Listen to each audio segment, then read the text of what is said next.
오늘은 여호와께서 요셉과 함께 하시고라는 제목으로 하나님의 말씀을 선포하겠습니다.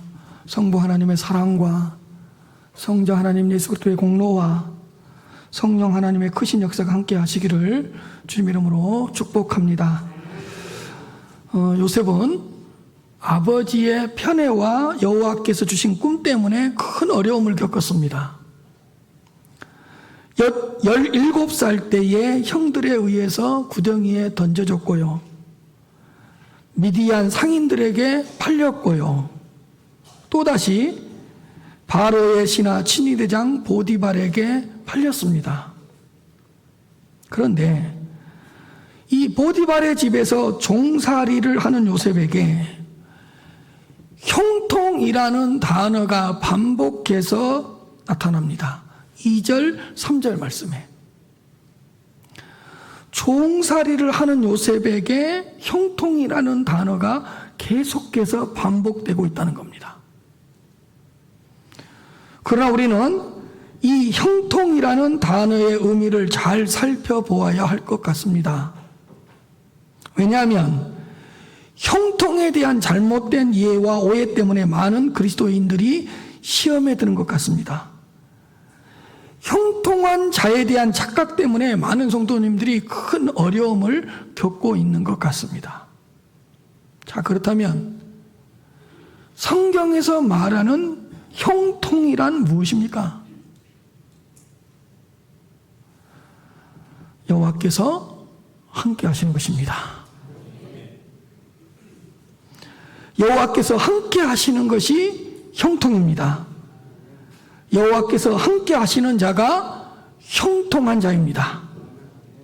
자, 2절 말씀을 보시면 여호와께서 요셉과 함께 하심으로 그가 형통한 자가 되어 그의 주인 애굽 사람의 집에 있으니 여호와께서 요셉과 함께 하셨으므로 요셉이 형통한 자가 되었다고 기록되어 있습니다. 그러니까 여호와께서 요셉과 함께 하는 것이 형통이란 뜻이에요. 그의 주인 보디발의 집에서 노예로 살았지만 여호와께서 요셉과 함께 하셨습니다. 여호와께서 요셉을 떠나지도 않고 버리지도 않으셨습니다. 이렇게 여호와께서 함께 하시는 것이 형통입니다. 요셉은 비록 팔려서 노예살이 종으로 살았지만 여호와께서 자신과 함께하고 있다는 사실을 직접 경험했습니다. 자, 3절 말씀도 보시겠습니다. 그의 주인이 여호와께서 그와 함께 하심을 보며 또 여호와께서 그의 범사에 형통하게 하심을 보았더라. 그의 주인 보디발이 두 가지를 보았습니다. 하하, 여호와께서 요셉과 함께하고 있구나. 그리고 여호와께서는 요셉이 하는 모든 일에 형통하게 하시는구나. 이 두 가지를 본 거예요. 이처럼 여호와께서 함께 하시는 것, 여호와께서 함께 하고 있다는 사실을 보여주는 것이 형통입니다. 그의 주인 보디발은 요셉을 가정 총무로 삼고 집안에 있는 모든 것을 다 맡깁니다. 이게 4절에 기록되어 있습니다. 그런데 저는 이 부분이 아주 중요하다고 생각합니다. 왜냐하면 요셉이 가정 총무가 되었기 때문에 형통했다고 이야기하지 않습니다. 가정 총무가 되기 전에 이미 2절, 3절 말씀에서 요셉은 형통했다고, 형통한 자라고 말씀하고 있다는 것입니다. 사람들은 그래요. 가정 총무가 되었기 때문에 이제 형통하게 됐다. 아니에요. 가정 총무가 되기 전에도 여호와께서 함께 하셨기 때문에 이미 형통했고 형통한 자가 된 것입니다.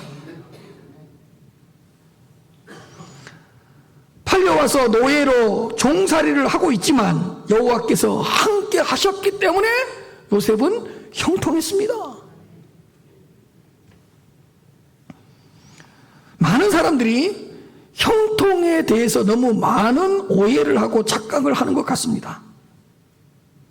모든 일이 잘 되는 것, 내가 세운 계획대로 일이 척척 막힘없이 진행되는 것, 다른 사람들보다 빨리 성공하는 것, 좋은 대학교에 들어가는 것, 더 나은 직장에 나아가는 것, 건강한 것, 이런 것들만 형통이라고 생각해요.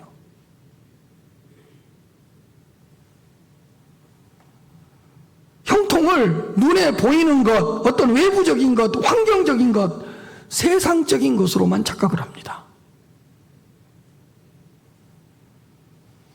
지금보다 환경이 더 나아지는 것, 지금보다 처지가 더 좋아지는 것, 이런 것만을 형통이라고 생각한다고요. 그러나 성경은 절대로 그렇게 이야기하지 않습니다. 여호와께서 함께 하시는 것이 진정한 형통이라고 말씀하십니다. 여호와께서 함께 하시는 자가 형통한 자라고 말씀해 주십니다. 자, 요셉을 보세요. 요셉이 형들에 의해서 구덩이에 던져졌어요. 근데 물이 없는 구덩이에 던져진 거예요. 만약에 물이 있는 구덩이에 던져졌었더라면 요셉은 죽었을 거예요. 근데 형들이 구덩이에 던져버렸는데 마침 그 구덩이에는 물이 없었어요. 그래서 요셉이 살 수 있었거든요. 그거 보세요. 물이 없는 구덩이에 던져지는 것도 여호와께서 함께 하시는 거잖아요. 그러면 요셉은 구덩이에서도 뭐 한 거예요? 형통했죠?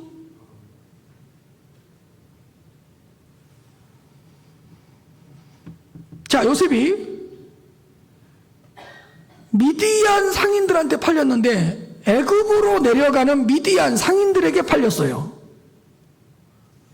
애굽으로 내려가는 미디안 상인들에게 팔린 것도 형통입니다.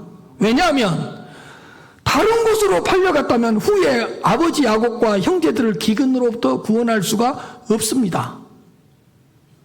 여호와께서 함께 하셨기 때문에 애굽으로 내려가는 그 미디안 상인들에게 팔린 것입니다.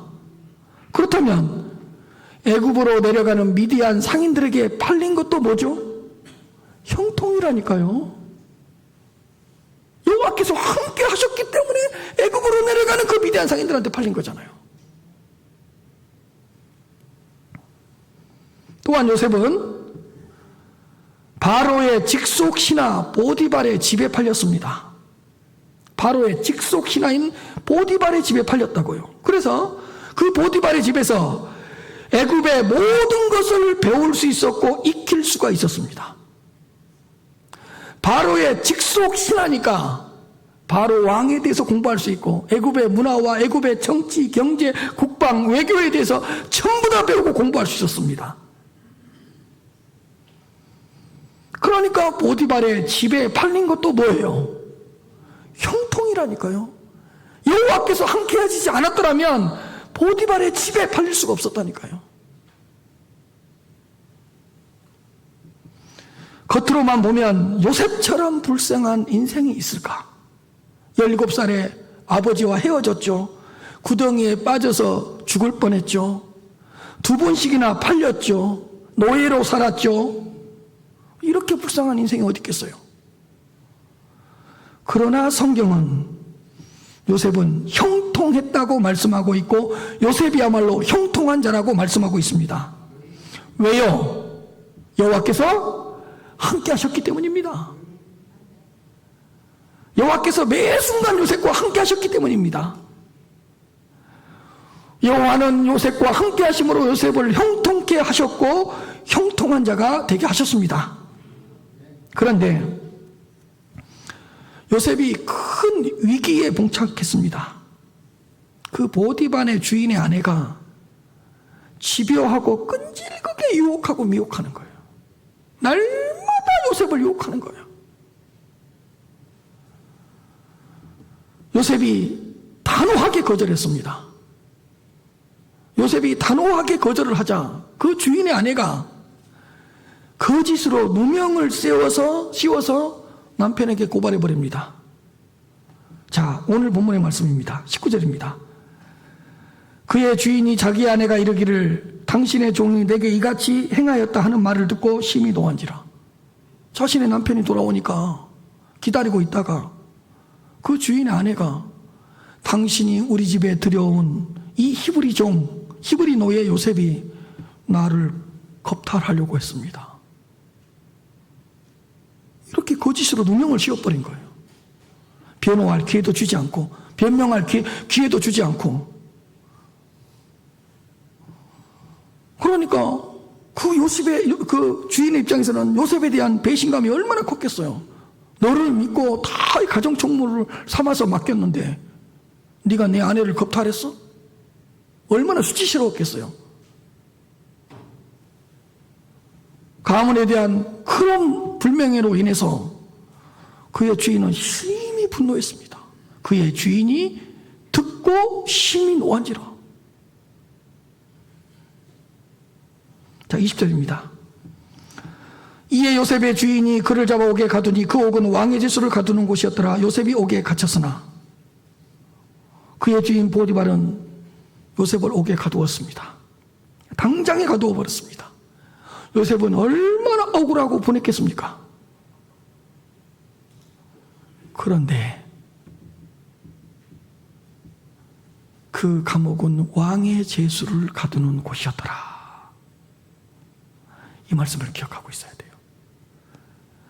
왕에게 잘못을 하거나 왕에게 죄를 범한 그 왕의 신하들을 가두는 그곳에, 그 감옥에 요셉이 갇힌 거예요. 이 말씀을 기억하고 계세요. 21절입니다. 여호와께서 요셉과 함께 계시고 여호와께서 요셉과 함께 하시고 그에게 인자를 더하사 간수장에게 은혜를 받게 하시매. 여호와께서 요셉과 함께 하셨다는 거예요. 감옥 안에서도 여호와께서 요셉과 함께 하셨다는 거예요. 그런데 한번 생각해 보십시오. 아무런 잘못도 하지 않았는데 한마디 변호도 하지 못한 채 감옥에 갇혔어요.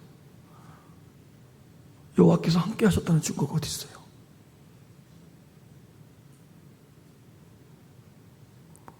아니, 변명도 하지 못하고 변호도 하지 못하고 그냥 강제적으로 감옥에 갇혔잖아요. 그런데 여호와께서 함께 하셨다는 증거가 어디 있어요?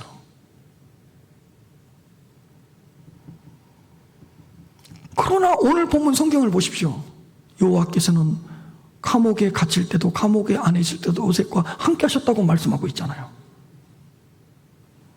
분명히 말씀하고 있잖아요. 왠 줄 아세요? 여호와께서 함께 하셨기 때문에 요셉이 처형을 당하지 않고 왕의 제수들이 갇히는 그 감옥에 갇힌 거예요. 만일에 여호와께서 함께 하시지 않았더라면 그의 주인은 그 자리에서 요셉을 죽여버렸을 거예요. 그런데 여호와께서 함께 하심으로 처형을 당하지 않게 하시면서 왕의 제수들이 갇히는 그 감옥에 갇히게 한 거예요. 그 감옥에. 그래서 요셉은요, 그 감옥에서 중요한 두 사람을 만납니다. 왕에게 잘못을 범해서 그 감옥에 들어온 떡 맡은 관원장과 술 맡은 관원장을 만납니다. 그리고 요셉은 그 감옥 안에서 두 사람의 꿈을 해석해 줍니다. 근데 요셉이 꿈을 해석해 줬는데 요셉이 꿈을 해석해 준 대로 술 맡은 관원장은 다시 바로 왕 앞에 복직이 됩니다. 그리고 만 2년이 지납니다. 만 2년이 지난 후에 바로 왕이 꿈을 꿉니다. 동일한 꿈을 두 번씩이나 연속해서 꿈을 꿉니다. 그런데도 애굽에서는 그 바로 왕의 꿈을 해석할 사람이 없는 거예요. 바로 그때 2년 전에 요셉에게 은혜를 입었던 술 맡던 관원장이 그 바로 왕에게 요셉을 소개합니다. 그래서 그 요셉이 바로 왕 앞에 서서 바로 왕의 꿈을 해석해 줌으로써 드디어 요셉이 애굽의 총리로 발탁이 됩니다. 여러분, 오해와 누명으로 제수가 되었지만 여호와께서 요셉과 함께 하심으로 왕의 제수들이 갇힌 그 감옥에 갇혔습니다. 감옥에 갇힐 때도 여호와께서는 요셉과 함께 하셨습니다. 이것이 형통이라고요. 여호와는 요셉을 한순간도 떠난 적이 없습니다. 여호와께서 만일에 요셉과 함께하지 않았더라면 그 주인의 아내의 유혹을 뿌리칠 수 없었을 거예요. 그리고 그 왕의 제수들이 갇히는 그 감옥에 갇힐 수도 없었을 거예요. 여호와께서 함께 하지 않으셨더라면. 그렇다면 형통이란 무엇이냐고요? 여호와께서 함께 하시는 것이 진정한 형통입니다. 여호와의 뜻이 나를 통해서 이루어지고 있는 것이 형통이라고요. 여호와께서 내 삶 가운데서 지금도 역사하시고 지금도 일하시고 계시는 그것이 형통이라고요. 던져지고 팔리고 갇히고 막히고 누명을 쓰고 모든 것을 잃어버리고, 그러나 여호와께서 여전히 요셉과 함께 하시고, 여전히 요셉을 통해 하나님의 뜻을 이루어 가시고, 여전히 요셉의 인생 가운데서 일하시고, 여전히 요셉이 어디를 가든지 요셉에게 역사해 주시고, 이것이 형통이라고요.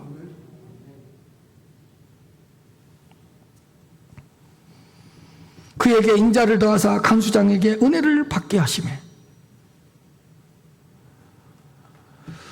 여호와는 감옥 안에 있는 요셉에게 하나님의 인자하심과 선하심과 은혜를 베풀어 주셨습니다.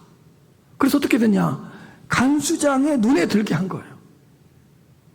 수많은 죄수들이 있고 수많은 죄인들이 있는데 유독히 요셉이 눈에 뜨는 거예요. 요셉이 눈에 띄는 거예요.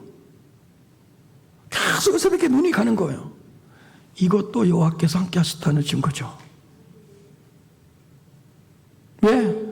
그 간수장의 눈에 요셉이 눈에 띄게 만들어주는 거예요. 감옥 안에서도 여호와께서 이렇게 함께 해주신다고요. 그럼 요셉은 감옥 안에서도 뭐 한 거예요? 형통한 거죠. 감옥 안에서도 형통한 거라고.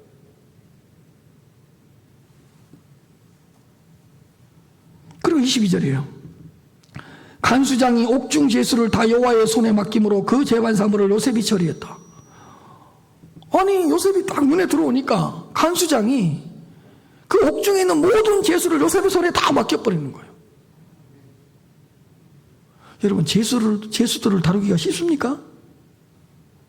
일반 사람들을 다루는 것도 쉽지 않아요. 근데 감옥 안에서 제수들을 다룬다고요? 근데 제수들을 다 다루게 하는 거예요. 그리고 그 감옥에서 일어나는 모든 재반 사물을 요셉이 다 처리할 수 있도록 다 맡겨버린 거예요. 이것도 뭐예요? 여호와께서 함께 하셨다는 증거죠. 그럼 여러분, 감옥 안에 갇힌 것이 불행한 것입니까? 감옥 안에 갇혔다고 인생이 끝난 겁니까? 아니죠. 감옥 안에서도 여전히 여호와께서는 요셉과 함께 하시고 계시기 때문에 요셉은 감옥 안에서도 뭐 한 거죠? 형통한 거죠. 형통한 거죠.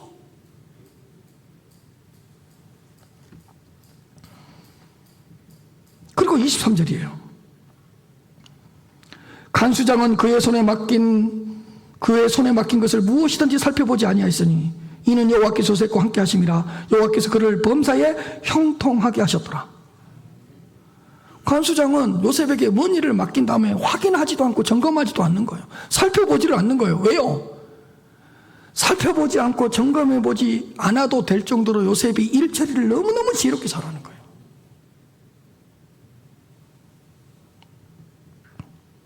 아니, 제수들을 다룬다는 게 쉬운 일이 아니라니까요. 그리고 제수들과 관련된 그 재반 산물을 처리한다는 게 만만한 일이 아니라니까요. 그런데 요셉이 그 제수들을 지혜롭게 다루고 그 안에서 일어나는 모든 일들을 지혜롭게 잘 처리해버린 거예요. 그러니까 간수장이 살펴볼 필요가 없는 거예요. 보십시오. 요셉은 감옥 안에서 리더십을 발휘하고 있잖아요. 행정 능력을 키우고 있잖아요. 여호와께서는 감옥 안에서 요셉을 연단하고 요셉을 훈련하고 있잖아요. 감옥에서 천금 같은 사람으로 만들어내고 있잖아요. 여호와께서 함께 하심으로 말미암아. 이것이 형통이라고요. 감옥 안에서의 형통이라고요. 하나님께서 계속 함께 하시잖아요. 자, 이 말씀을 시편에서는 기가 막히게 표현하고 있습니다. 시편 기자는 이렇게 표현합니다. 105편 17절에서 19절. 그가 한 사람을 앞서 보내셨으며 요셉이 종으로 팔렸도다. 하나님께서 요셉 한 사람을 앞서 애굽으로 보냈대요. 종으로 팔리게 해서. 보세요. 종으로 팔렸다는 이 겉모습만 보면 불행하죠. 근데 종으로 팔리긴 팔렸는데 하나님은 그렇게 말씀하시지 않아요. 요셉 한 사람을 먼저 앞서 애굽으로 뭐라고요? 보냈대요. 그러니까 종으로 팔린 것은 여호와께서 함께 하신 거예요. 애굽으로 내려가는 미디안 상인들한테 팔린 것은 하나님께서 함께 하셨다는 거예요. 그냥 애굽으로 팔린 게 아니에요. 팔리게 해서 하나님이 요셉을 먼저 애굽으로 먼저 보낸 거예요. 자, 그리고 나서 그의 발은 착고를 차고 그의 몸은 쇠사슬에 매였으니 감옥에 들어갔잖아요. 팔리게 해서. 성경은 여기까지만 읽으면 안 돼요. 항상 성경 끝까지 읽어야 돼요. 자, 그 다음 절이에요. 읽읍시다. 시작.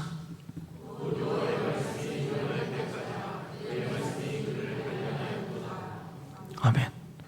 여호와의 말씀이 응할 때까지 감옥에서 훈련받는 거예요. 여호와의 말씀이 감옥 안에서 요셉을 단련하고 훈련하는 거예요. 그렇다면 감옥 안에서의 요셉의 생활은, 삶은 불행했습니까? 요셉이 인상 썼겠습니까? 아니에요. 하나님의 말씀이 응할 때까지 하나님의 말씀이 요셉을 단련하고 훈련하고 있었기 때문에 요셉은 감옥 안에서도 여호와께서 함께하고 있다는 사실을 느낀 거예요. 그렇다면 요셉은 감옥 안에서도 뭐예요? 형통한 것이죠. 형통한 것이죠. 왜? 여호와께서 함께 하시는 것이 형통이니까. 그리고 성경은 이렇게 이야기합니다. 23절 하반절입니다. 이는 여호와께서 요셉과 함께 하심이라 여호와께서 그를 범사에 형통하게 하셨더라. 이것은 요셉이 감옥 안에서 모든 일을 잘 처리할 수 있었던 것은 여호와께서 함께 하셨기 때문이다. 보세요. 감옥 안에서도 여호와는 요셉과 함께하고 있고 요셉을 떠나지 않았잖아요. 이게 형통이라니까요.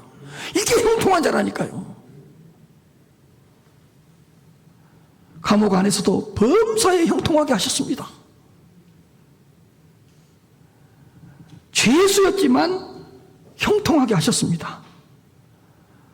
여호와는 보디발의 집에서도 요셉과 함께 해주셨고 감옥에서도 함께 해주셨습니다. 이게 뭐라고요?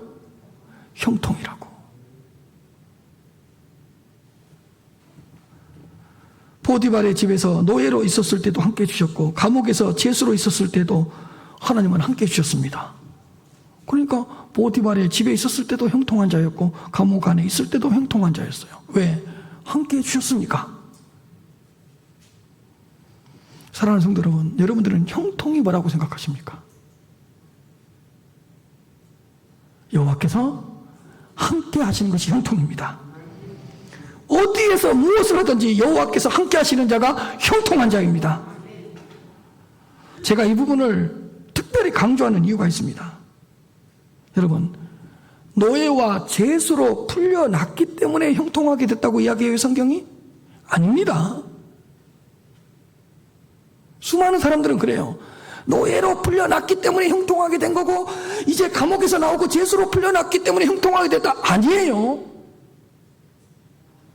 노예로 있을 때도 요셉은 뭐라고요? 형통했고요. 감옥 안에 죄수로 있을 때도 뭐라고요? 형통한 자였고요. 왜요? 여호와께서 함께하고 계셨기 때문에. 어떤 사람들은 이렇게 이야기해요. 이야, 요셉이 애굽의 총리가 되어서 비로소 형통했다. 애굽의 총리가 되었으니까 형통했다고 성경이 이야기해요? 아니에요. 지금 요셉은 지금 애굽의 총리가 되기 전에 감옥 안에 있잖아요. 죄수였잖아요. 그럼에도 불구하고 요셉은 형통했다 그러고 요셉은 형통한 자라고 성경이 이야기해요. 왜요? 여호와께서 함께하고 계셨기 때문에.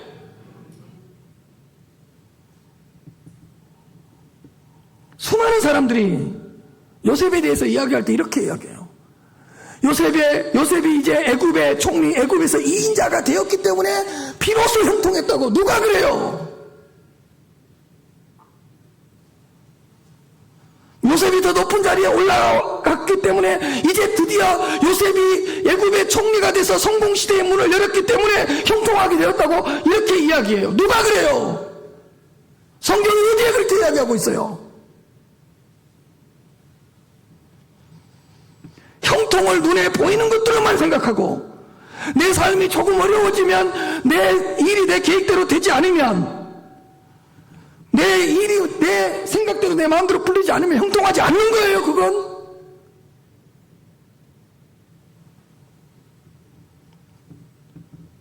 그것만 형통하지 않는다고 이야기를 해요. 왜 모든 형통을 환경으로 조건적으로 눈에 보이는 것으로만 평가하니까. 그러나 요셉의 삶을 한번 들여다보십시오. 17살의 아버지와 헤어졌다니까요. 구덩이에 빠졌다니까요. 2번이나 팔렸다니까요. 노예 생활을 했다니까요. 재수 생활을 했다니까요. 인간적으로 보면 얼마나 불쌍하냐고요. 좌절과 절망뿐이죠. 그러나 성경은 아무도 요셉을 불쌍한 자라고 이야기하지 않아요. 요셉에 대해서 이야기할 때마다 뭐라고 이야기하죠? 형통했다. 형통한 자라고 말씀하십니다. 왜요? 여호와께서는 구덩이에 빠질 때도 함께 하셨고 보디발의 집에 팔릴 때도 함께 하셨고 감옥에서도 함께 하셨기 때문에 여호와께서 함께 하신 것이 형통이기 때문에 요셉은 어디를 가든지 형통했다고 말씀해 주시고 형통한 자라고 선언해 주십니다.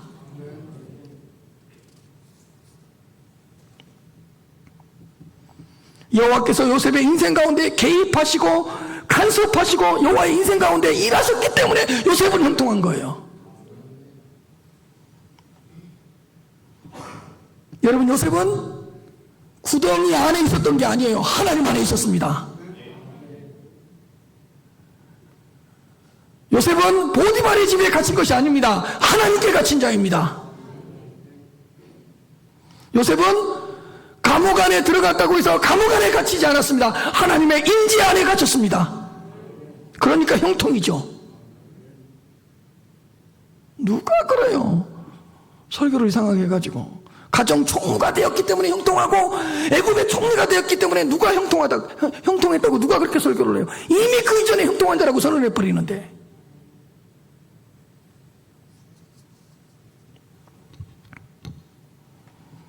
제가 이 설교를 수요 예배 설교를 할 때 지나가는 말로 해버렸거든요. 아, 이걸로 설교를 한번 해야 되겠다고. 그래서 지금 이 본문으로 설교를 한 거예요. 수요 예배 설교 때 제가 말을 해버렸거든요. 야, 이걸로 설교 한번 해야 되겠다고. 왜? 감옥에 갇힌 것이 다 형통이라는 생각이 드는 거예요. 근데요, 신약에서도요, 감옥에 갇혔는데 가장 형통한 자 한 사람이 등장합니다. 똑같이 요셉처럼 감옥에 갇혔는데 그렇게 기뻐하고 그렇게 형통한 사람이 하나 있습니다. 빌립보서 4장 4절입니다. 주 안에서 항상 기뻐하라. 내가 다시 말하노니 기뻐하라. 로마 감옥 안에 갇힌 바울 사도가 빌립보 교회 성도들에게 권면한 말씀입니다. 주님 안에서 항상 기뻐하라. 내가 다시 말하노니 기뻐하라. 기뻐하되 주님 안에서 기뻐하고 항상 기뻐하라. 왜? 주님께서 너희들과 함께 계시기 때문에. 너희들은 형통한 자들이기 때문에 기뻐하라는 거예요. 중요한 것은 바울 사도가 감옥 안에서 얼마나 기쁨이 충만하고 형통했으면 감옥 밖에 있는 사람들한테 이런 권면을 하겠어요. 감옥 안에서 정말로 내가 형통한 자라고, 내가 형통했다고 고백하지 않는 자는 감옥 밖에 있는 자들에게 절대로 이렇게 권면할 수 없습니다. 주 안에서 항상 기뻐하라. 내가 다시 말하노니 기뻐하라. 바울 사도는 감옥 안에서도 형통했거든요. 감옥 안에서도 본인이 형통한 자라는 사실을 알았거든요. 왜? 감옥 안에 들어와서 보니까 감옥 안에서도 주님께서 함께 해주시니까.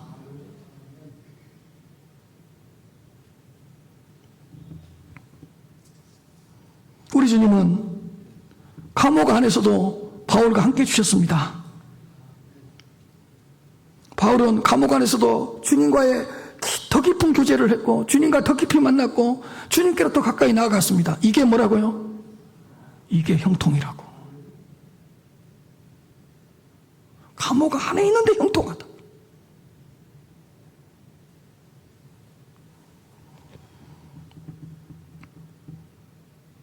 주님께서 함께 하시는 것이 형통입니다. 바울은 감옥 안에 있었지만 형통한 자였습니다. 기쁨으로 충만했습니다. 말씀으로 충만했습니다. 그러니까 너희들은 주님 안에서 기뻐하라. 야, 너희들 나 감옥 안에 있다고 생각하지 말아라. 주님 안에 있다. 주님이 나와 함께 하신다. 나 지금 기쁘다.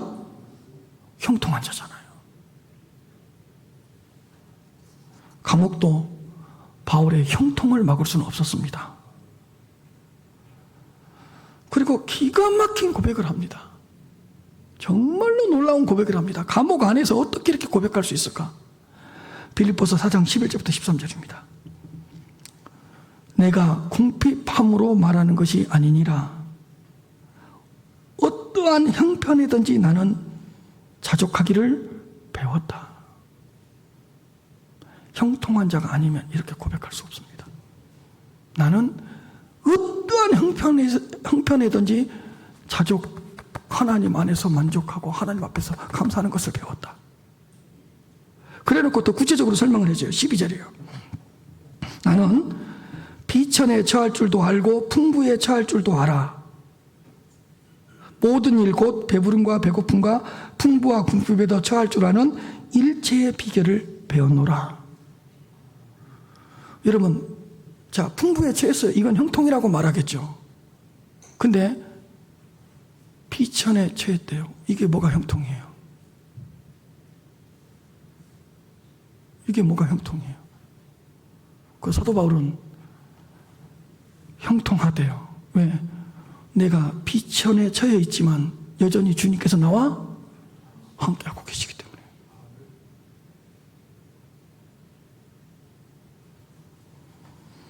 비천에 처하면 불행한 자예요?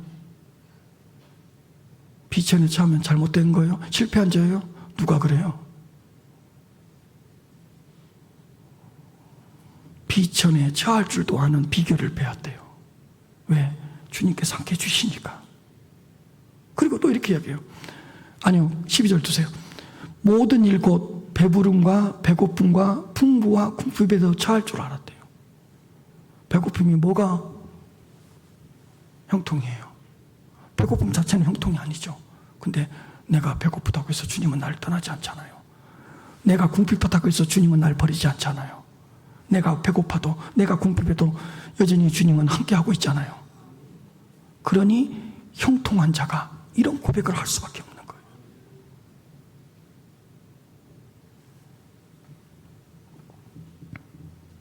그리고 나서 우리들이 잘 아는 빌립보서 4장 13절을 고백합니다. 한번 읽읍시다. 시작. 아멘. 이 말씀은 좀 해석을 해야 돼요. 뭐냐? 보세요. 내게 능력 주시는 자 안에서 내가 모든 것을 할 수 있다고 했어요. 여기서 모든 것은 뭐를 포함하냐? 내게 능력 주신 자 안에서 나는 비천에 처해도 불평하지 않습니다. 궁핍해도 원망하지 않습니다. 나는 배가 고파도 불행하지 않습니다. 그 뜻이에요.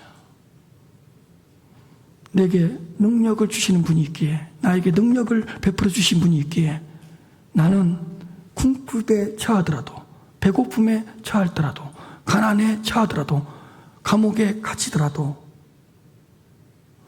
그 모든 것을 극복할 수 있습니다. 그런 뜻이에요.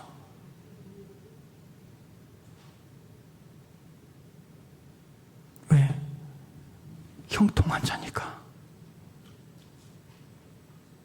형통한 자니까.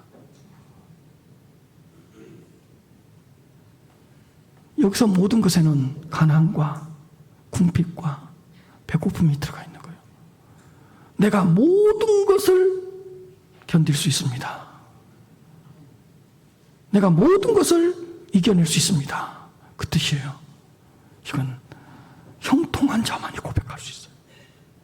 자, 요셉 구덩이에 빠졌다가 노예로 팔려왔다가 감옥에 있어요. 요셉의 얼굴 너무 행복했어요. 똑같이 신약 보세요. 사도 바울 복음을 전하다가 감옥에 갇혔어요. 뭐가 형통이에요? 복음을 전했으면 감옥에 안 갇혀야죠. 근데 감옥에 갇혔어요. 그런데 감옥 안에서도 주님이 나와 함께 하셔요. 주님께서 날 붙들고 계셔요. 그러니까 형통이죠. 요셉이 바울이고 바울이 누구예요? 요셉이에요.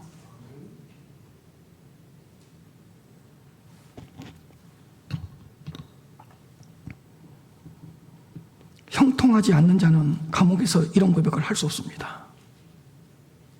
사도 바울은 환경과 처지와 외적인 지배를 받지 않았습니다. 환경이 나아지면 형통하다고 하고 내 삶이 조금 어려워지면 하나님 어디 계시냐고 불평하고 그러지 않았다고요. 환경과 조건과 어떤 처지를 바라보지 않고 주님만 바라봤습니다. 주님만 바라보는 것이 뭐죠? 형통입니다.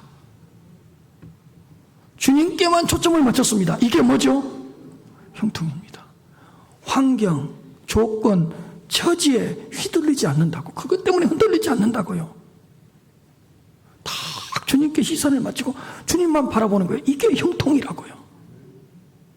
주님이 함께 계시기 때문에. 불안정하고 일시적이고 눈에 보이는 세상 것들에만 시선을 두지 않고 주님께만 다 시선을 두는 거예요. 이것이 형통이고 이러한 자가 형통한 자입니다. 수요일에 설교할 때 딱 이 영감이 왔다니까. 두 감옥에 갇힌 자를 설교해야 되겠다.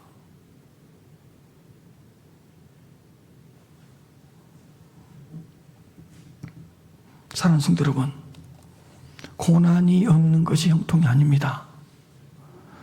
고난 중에서도 하나님께서 함께 하시기 때문에 다시 일어서는 것이 형통입니다. 아무런 문제 없이 살아가는 자가 형통한 자가 아닙니다. 문제가 있지만 우리 주님께서 우리와 함께 하시기 때문에 절망하지 않고 다시 믿음으로 살아가는 자가 형통한 자입니다. 근심 걱정 없이 사는 것이 전부가 아닙니다. 근심이 있고 염려가 있지만 보혜사 성령이 우리 안에 들어와 계시기 때문에, 우리와 동행하고 계시기 때문에 주신 사명, 맡겨진 사명 잘 감당하는 것이 형통입니다. 역경과 시련과 고난이 있어요. 그러나 나의 고난과 역경과 어떤 시련이 있지만 그 가운데서도 여전히 주님께서 일하시고 여전히 주님께서 역사하시고 여전히 주님의 뜻을 이루어 가시는 것, 이것을 목격하고 경험하는 것이 형통입니다. 우리와 함께 하셔서 우리를 형통케 해주시려고 사람의 아들로 이 낮고 낮은 땅에 오신 우리 주님을 찬양합니다. 그러니까 여러분, 주눅 들지 마세요.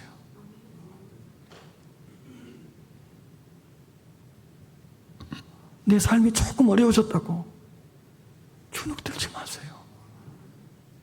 삶이 어려워졌지만 여전히 주님은 나와 함께 계시기 때문에 형통한 자입니다. 내가 세운 계획대로 내 마음대로 내 뜻대로 내 일이 되지 않는다고 집에만 있고 다른 사람들도 안 만나고 귀가 죽어서 그러지 마세요. 지금도 주님이 함께하고 있잖아요. 주님께서 나를 붙들고 있잖아요. 문을 열고 밖으로 나오세요. 그리고 외치세요. 나는 주님 안에서 형통하다. 주님께서 나와 함께 하시기 때문에 나는 형통한 자다. 이렇게 외치는 성도님들이 되었으면 좋겠습니다. 요셉의 인생을 한번 돌아보세요. 겉으로 보면 형통할 게 없다니까요.